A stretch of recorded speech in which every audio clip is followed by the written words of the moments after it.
The Wearisome Weight of Exceptionalism. In his book, Road to Character, David Brooks tells a story about a drive home after a day's work. He's listening to an old rebroadcast of a program called Command Performance, which was a variety show that was sent out to troops during World War II. Brooks shares that he was listening to an episode where the show's moderator, Bing Crosby, finds out that we had just won the war in Europe. Crosby stops everything and says after a long pause, "I guess all anyone can do is thank God it's over." Our deep down feeling is one of humility. There's no chest thumping, just humility. Later, Ernie Pyle, a war correspondent, says, "We won this war because our men are brave and because of the many other things, because of Russia, England, and China, and the passage of time and the gift of nature's materials. But we did not win this war because destiny created us better than all other people." Anyway, Brooks pulls up in his driveway, turns off his car, comes in the house, and turns on the TV. At that moment, he sees a linebacker tackle a guy for a 2-yard gain. The defensive player jumps up and does an elaborate celebratory dance in front of the camera. It occurs to Brooks that the football player celebrated an insignificant tackle more than Bing Crosby and Ernie Pyle celebrated a victory in one of perhaps the world's biggest war. Somewhere in the last 75 years, America has lost track of that almost knee-jerk humility that Ernie Pyle and Bing Crosby's generation had. Brooks uses the story to highlight how big our self-love and self-aggrandizement, self-promotion are, and how little our humility is these days. I know a guy who wears a t-shirt that says USA 2-0, undefeated in world wars. The football player and the Friends t-shirt are just small signs of something that has changed in our culture in the last 75 years. We've lost our humility, which is to say, we're losing our soul as a people. Instead of humility, we have a lot of hollow chest thumping. The empty drumbeat is, we're an exceptional country, exceptional people, an exceptional economy, an exceptional stock market. We're just simply exceptional. But I'm starting to wonder that maybe the deepest problem in our country, maybe even within our species, is that we keep telling ourselves that we're exceptional. The tendency in nearly every level of our existence is to think that somehow we're exceptional. It's bred into us from the beginning. We compare ourselves to others, constantly looking for ways to prove that ourselves that we're better than others. We do this from our own personal narratives that we construct within ourselves about ourselves, all the way up to how we frame our collective narrative as a society. This isn't anything new. From perhaps the first day of our existence as a people, tribes have called themselves the people and everyone else was called the others or the cannibals. This desire for exclusive exceptionality, where we separate ourselves from everyone else and claim that our value is somehow higher than the next guy or the other group, is seen at nearly every level of our existence. It extends to how many groups of people have believed they have the exclusive right to God's favor, down to even why my high school is exceptional and yours is not. Now, I know that last one sounds corny, but this is maybe where this whole thing started for me. I started to question the idea of building narratives about exceptionality because I have spent a good deal of my time constructing and carrying for a narrative that my local high school where I teach is somehow exceptional. I have worked at finding very specific examples about how my school is exceptional, and I've also worked very hard at crafting the words together in a way that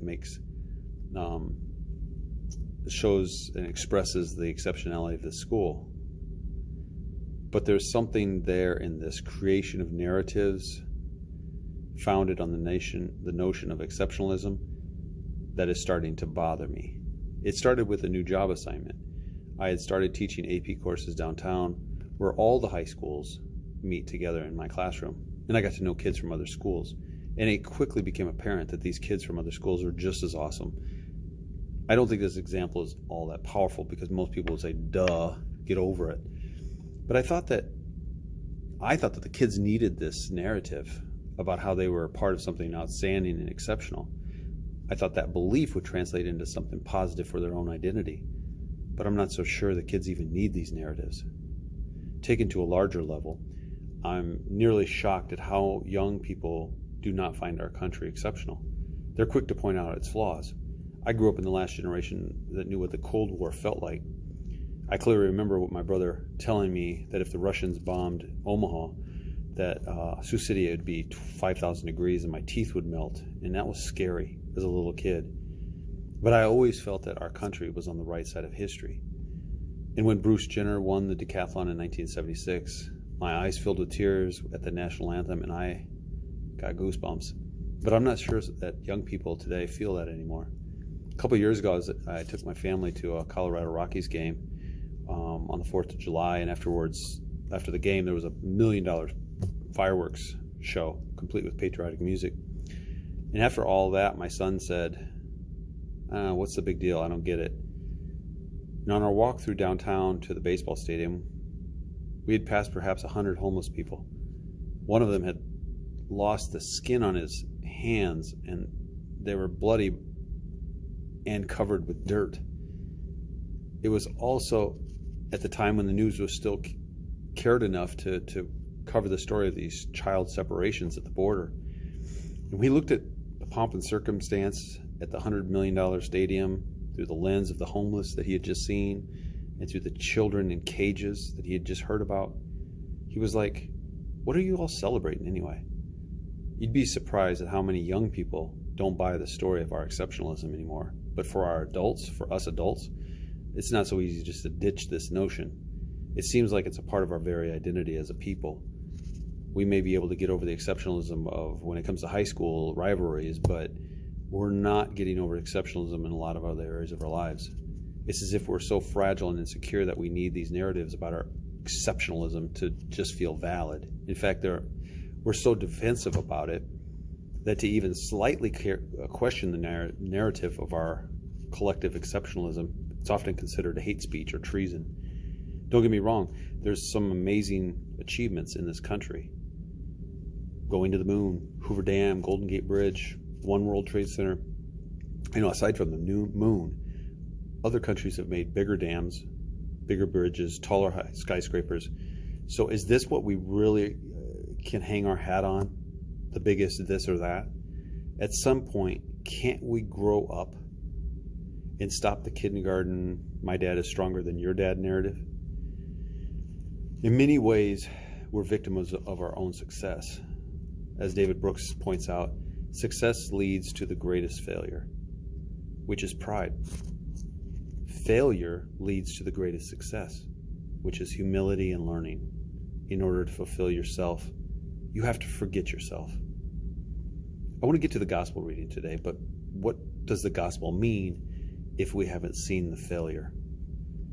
If we're still full of pride, still focused on what about me, and still falling back on some old notions of exceptionalism where everything's okay, then we miss the possibility of what the future can offer, namely humility, learning, and moral and spiritual growth along with joy. Well, here we are in a year that's a 1968, 1936, and a 1918 all rolled into one. Is there anyone out there who wants to pridefully call this an exceptional success? And where do we go with all this collapse, decline, and death and misery? I suggest we go back to a generation not so far back in time who faced all these challenges. I'm talking about my grandparents' generation. My grandparents were born in 1880, 1893, 1901, 1902.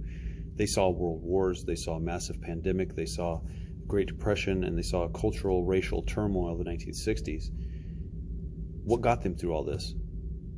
On the surface, this may seem very plain, but maybe that's the point. My grandparents made big families with lots of kids because they needed help. There was a lot of work to do on the farm. To take a farm tucked into the marginal hills of the Loess Hills on the eastern flank of the Little Sioux River took some hands. It didn't just happen with the push of a button. I mean, even though it was a small farm of only 160 acres, if you have to pick 160 acres of corn by hand, it's still a lot. Kids were just a cog in the family enterprise. Each kid had some part in the family farm, milking, gathering eggs, slopping the hogs, cooking on the cook stove, making sure there were plenty of cobs for the stove, canning food from the orchard, in the fall picking corn. The family operation didn't bend itself around Little League. No, the children were bent around the daily schedule of the farm.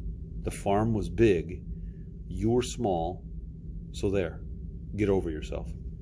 To this generation, exceptionalism wasn't taught. They were too busy. They didn't have time to worry about being exceptional, which maybe have some to do with why they were actually exceptional.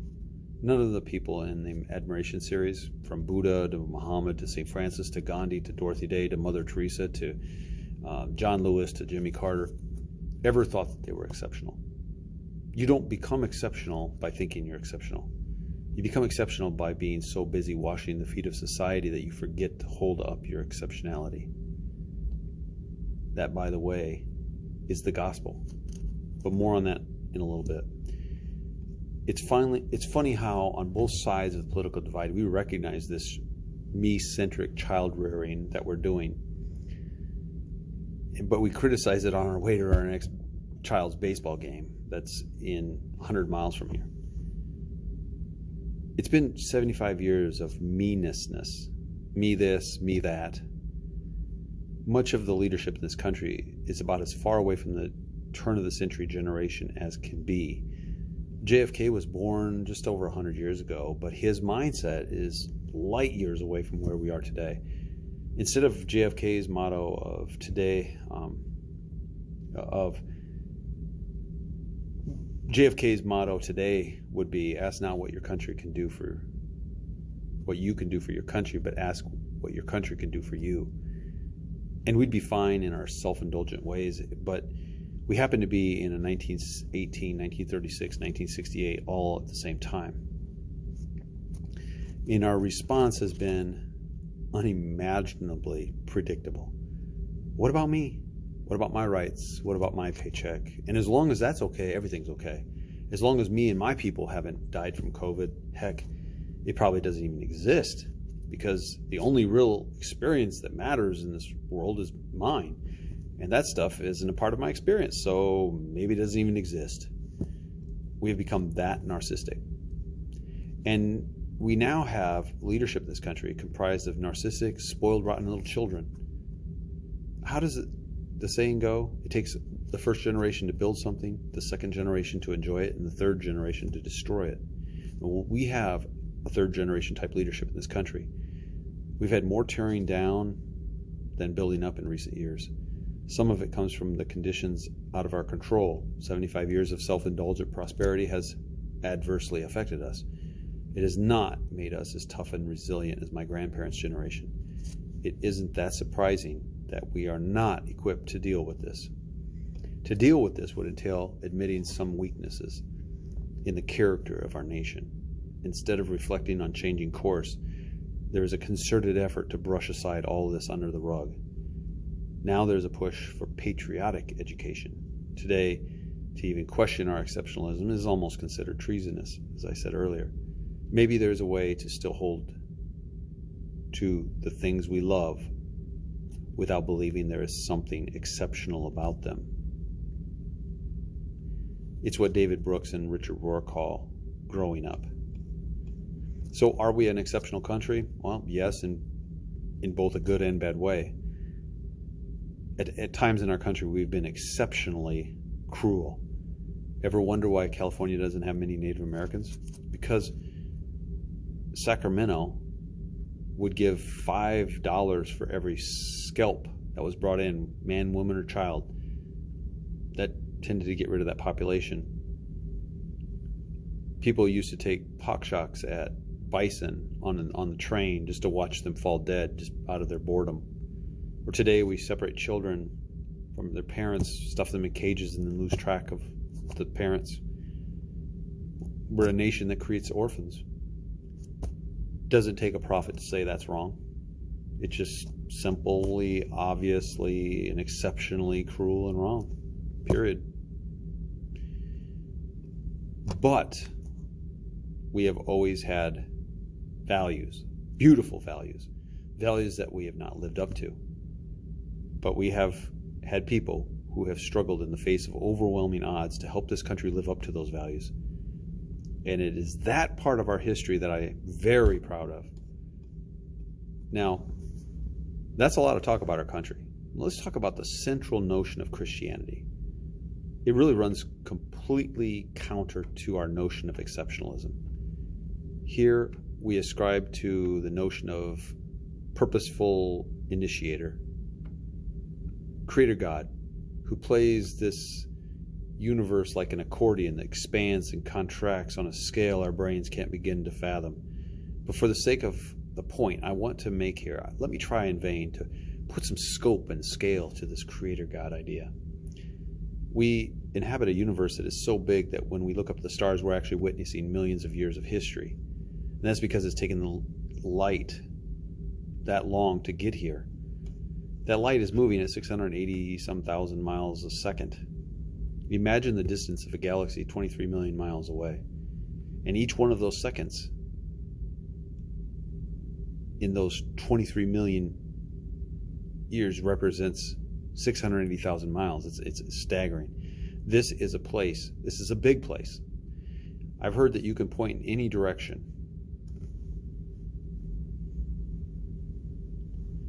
And somewhere back there, there's a galaxy. And in each one of those galaxies, there is enough stars to rival the grains of sand on this planet.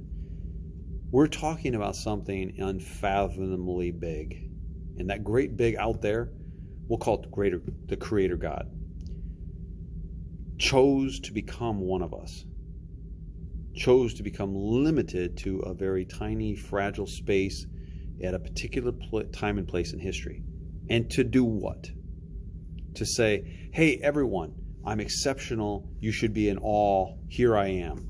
Just kind of be amazed at my exceptionality.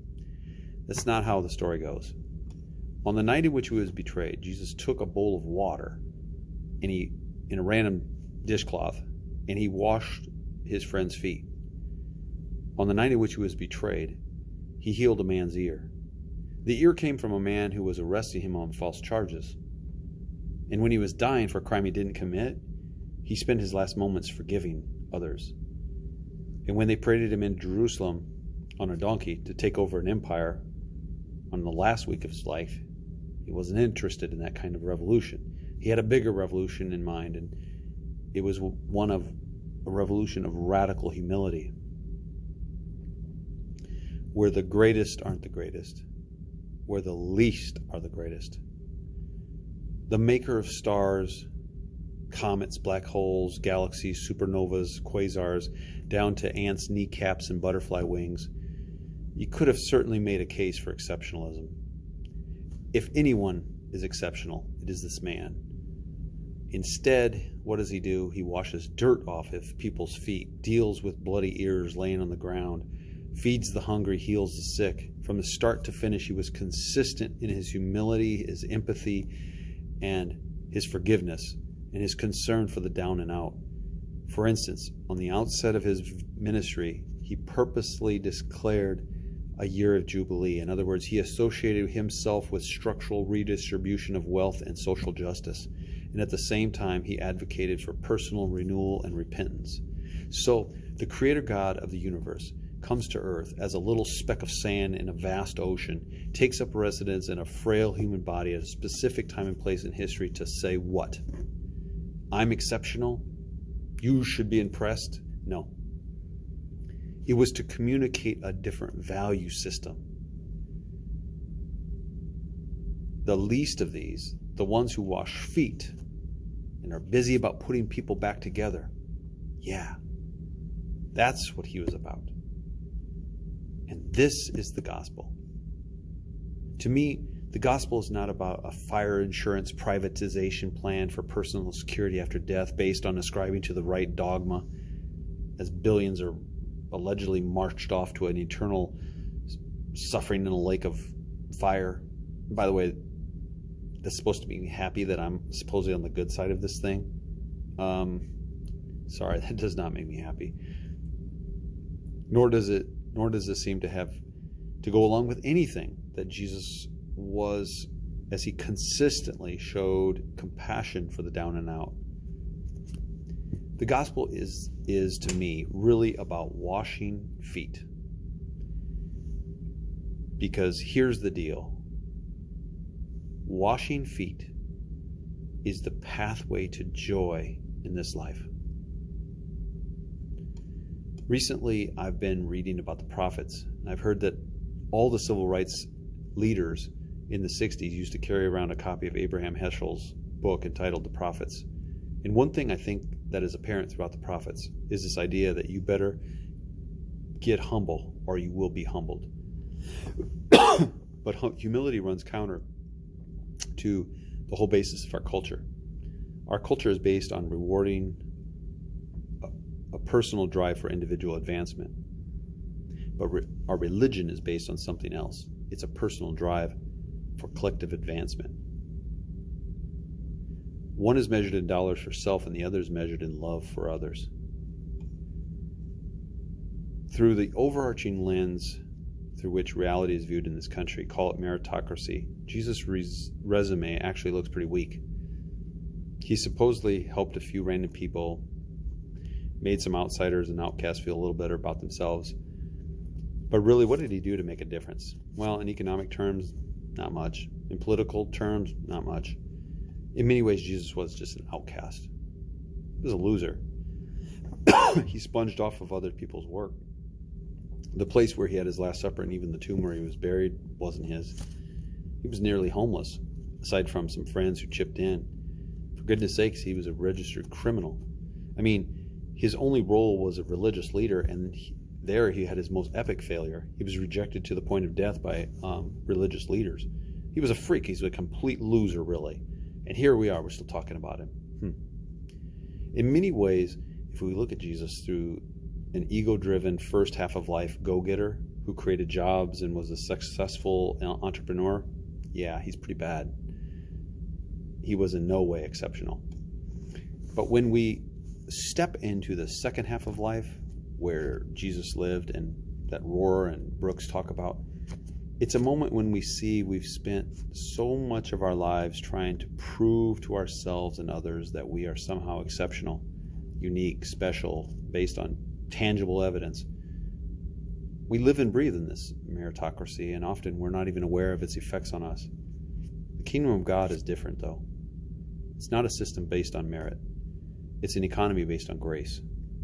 But when we come to that second half of life, when we realize that Jesus spoke some major truth when he said, what does it profit a man to gain the whole world and yet forfeit his own soul? We often interpret that in a dualistic lens of either eternal bliss or eternal damnation. But I think Jesus was talking about the tragedy of losing our soul in this life. You see it happening in our culture. We're slowly losing our empathy, which is to say we're losing our soul. And look at how that is affecting the quality of life in this life. Through the example of Jesus, we see a way forward. With Jesus, we see a path called radical humility. Emmanuel, God with us. God the foot washer. God the ear healer. God dying unjustly and forgiving. And this is the gospel, the good news. The good news is we get to serve. We get to love our neighbors. And we can be about doing good for others. And in that service, and in that spirit of radical humility, and that attitude of radical empathy, and commitment to radical forgiveness, life takes on a new joy. That is the gospel. So here we are, a people who claim that the creator God of the universe became a human who sought to be the lowest servant, and tirelessly fed the hungry and healed the sick. And now here we are. Our country is sick and broken. It is our chance to practice humility, the radical humility of Jesus. To give up touting narratives of exceptionalism and to just go out like our ancestors and milk the cows and bring in the milk. I mean, no one in those days said, whoa, you're the best milker ever. Nope, they just went in the barn, They milked the cow, they did their duty, and they brought home the milk. We're called to another stage of life and enlightenment. Where we no longer have to separate ourselves by proving our merit.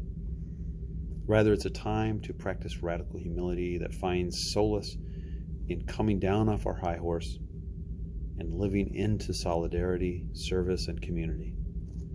Not because it'll get us to heaven, but because it is the pathway to making heaven here on earth, which is what the good news is all about.